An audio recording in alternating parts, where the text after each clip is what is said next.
नमस्कार, very good morning. कैसे हैं आप लोग? आप लोगों का बहुत बहुत स्वागत अभिनंदन करती हूँ मैं आपकी और अपने और माता रानी के यूट्यूब चैनल पर। जय माता दी।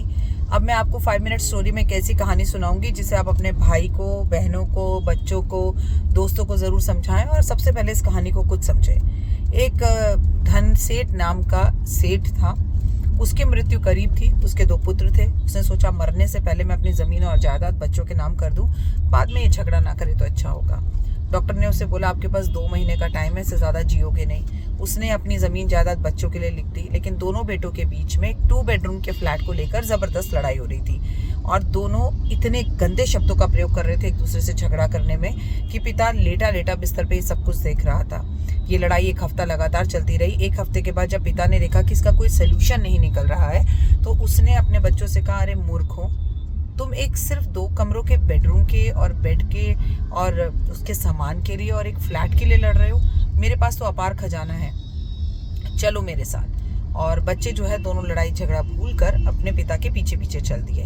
पिताजी बस स्टॉप पर पहुंचे और बस पकड़ ली, लेकिन जब वो बस के अंदर गए तो उन्होंने देखा कि केवल 1-2 सीट हैं और वो लोग 3 हैं। पिता ने बस में बैठने से पहले कंडीशन रख दी, मैं जिस खजाने पे पास तुम्हें लेके जा रहा हूँ वो खजाना तुम दोनों का आधा आधा होगा, लेकिन याद रखना अगर तुमने रास्ते में झगड़ा किया तो मैं बीच रास्ते से वापस आ जाऊंगा। मैं तो 2 महीने बाद मर जाऊंगा, लेकिन तुम्हें कभी भी उस खजाने के बारे में नहीं बताऊंगा। दोनों भाइयों ने अपने आप में वादा किया खजाने के चक्कर में कि चाहे कुछ भी हो जाए वो लड़ेंगे नहीं। अब बस में सीट जो थी वो केवल 2 थी और व्यक्ति 3 थे। उन्होंने अपने पिताजी को बिठा दिया। बारी बारी करके एक एक भाई बैठता रहा, एक भाई उठता रहा, एक भाई बैठता रहा, एक भाई उठता रहा, एक भाई बैठता रहा। करीबन 3 घंटे की जर्नी करने के बाद वो बस से उतरे। और जब वो बस से उतरे तो पिता उन्हें एक पुरानी सी खंडर सी हवेली में ले गया जिसके चारों तरफ पूरी तरह सुनसान था।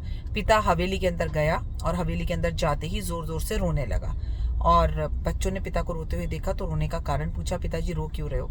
कह रहे तुम्हें याद है ये हमारी हवेली है, ये वो हवेली है जो मैंने अपने भाई से लड़ झगड़ कर ली थी। तुम्हारा बचपन यहाँ गुजरा था, तुम्हारा तो छोड़ो, मेरे भाई के साथ मेरा बचपन यहाँ गुजरा था। लंबे समय तक हमारे बीच में लड़ाई होती रही। उसके बाद मेरी भाभी मेरे भाई को समझाकर इंडिया छोड़कर फॉरेन चली गई। उनके जाने के कुछ दिन बाद मेरा भी मन यहाँ नहीं लगा और मैंने भी यहाँ से काम छोड़कर दूसरी जगह पर शिफ्ट होना शुरू किया और शिफ्ट हुआ। और आज ये हवेली खाली पड़ी हुई है और किसी भी काम नहीं आ रही है। तो बच्चे दोनों एक दूसरे की शक्ल देखने लगे।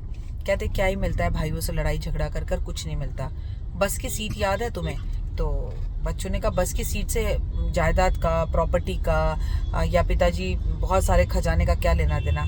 तो उन्होंने बोला देखो, जिस बस की सीट पर हम बैठे क्या वो हमारी परमानेंटली हो सकती है? तो एक बेटा बोला बस की सीट हमारी परमानेंटली कैसे हो सकती है? वो आज हमारी है, हमारे बाद अभी कोई और बैठेगा, कल कोई और बैठेगा, कल कोई और बैठा था, वो हमारी कैसे हो सकती है परमानेंटली?